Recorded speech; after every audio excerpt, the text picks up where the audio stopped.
ওং নমঃ ভগবতে বাসুদেবায়। শ্রীমদ্ ভগবদ গীতা ষষ্ঠ অধ্যায় ধ্যান যোগ। হরে কৃষ্ণ। আজ আমরা ধ্যান যোগের 34 নম্বর শ্লোকটি শুনব।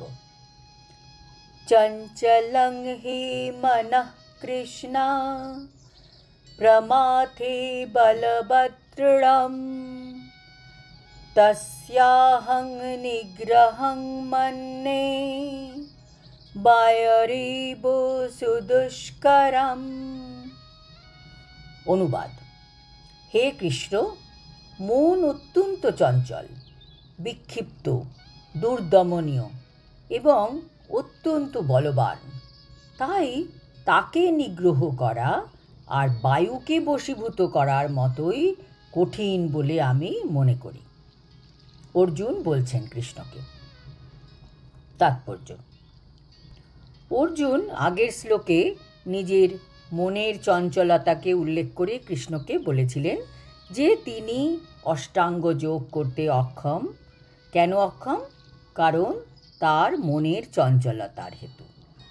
এখন এই শ্লোক 34-এ অর্জুন আরও বিস্তারিতভাবে নিজের অক্ষমতাকে কৃষ্ণকে জানাচ্ছেন, যাতে কৃষ্ণ তাকে সাহায্য করেন এই অবস্থা থেকে বেরিয়ে আসার জন্য।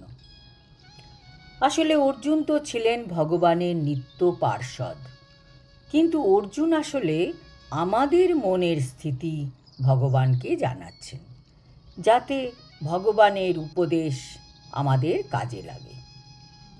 মন এতই বলবান ও দুর্দমনীয় যে তা কখনো কখনো বুদ্ধির উপর আধিপত্য বিস্তার করে ফেলে।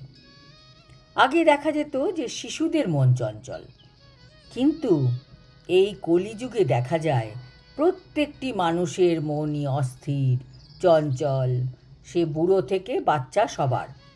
যদিও মনকে থাকা উচিত বুদ্ধির অধীনে, কিন্তু বর্তমানে দেখা যায় যে মানুষ প্রত্যেক দিন সকাল থেকে নানা রকম বিরুদ্ধ পরিস্থিতির সঙ্গে সংগ্রাম করছে। তাই তার পক্ষে মনকে সংযত করা অবশ্যই অত্যন্ত কঠিন। মানুষ হয়তো চেষ্টা করে সকাল থেকে মনকে স্থির রাখব, কিন্তু সে রাখতে পারে না বিভিন্ন সিচুয়েশনের পরিপ্রেক্ষিতে। যদিও মানুষ চেষ্টা করে কৃত্রিম উপায়ে হলেও শত্রু আর বন্ধুর প্রতি সমদৃষ্টি সম্পন্ন হয়ে থাকার, যাতে ভারসাম্য রাখা যায়, কিন্তু প্রকৃতপক্ষে কোনো সংসারী মানুষের পক্ষে তা অত্যন্ত কঠিন কাজ।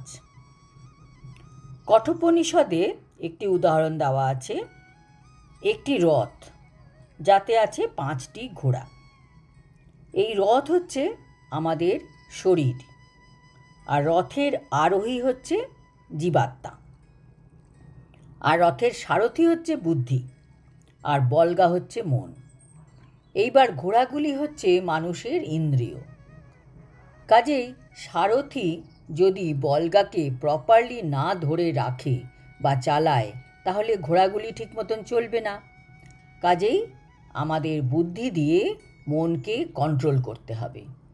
যদি বুদ্ধি মনকে কন্ট্রোল করতে না পারে, তাহলে ইন্দ্রিয়গুলিও বশে থাকবে না। এইভাবে মন ও ইন্দ্রিয়ের সাহচর্যে আত্মা সুখ ও দুঃখ ভোগ করে।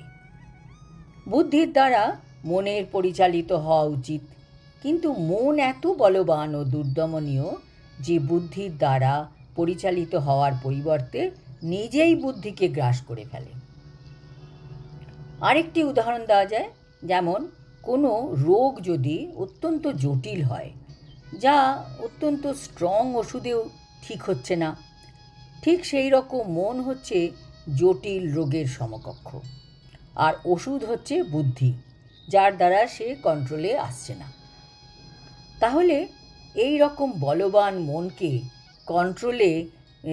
কন্ট্রোল করার জন্য কৃষ্ণ বলছেন অর্জুনকে যে যোগ সাধনার মাধ্যমে একে কন্ট্রোল করতে হবে।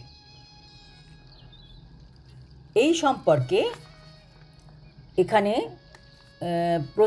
প্রদত্ত বায়ুর উপমা খুবই উপযুক্ত। যেরকম বেগবতী বায়ুকে দমন করার ক্ষমতা কারোর নেই। যখন জোরে ঝড় ওঠে তখন সেই হাওয়াকে কি আমরা কন্ট্রোল করতে পারি? আর তার থেকে অস্থির মন বশ করা আরও কঠিন। মনকে দমন করার সবচেয়ে সহজ পন্থা প্রদর্শন করে গেছেন শ্রী চৈতন্য মহাপ্রভু।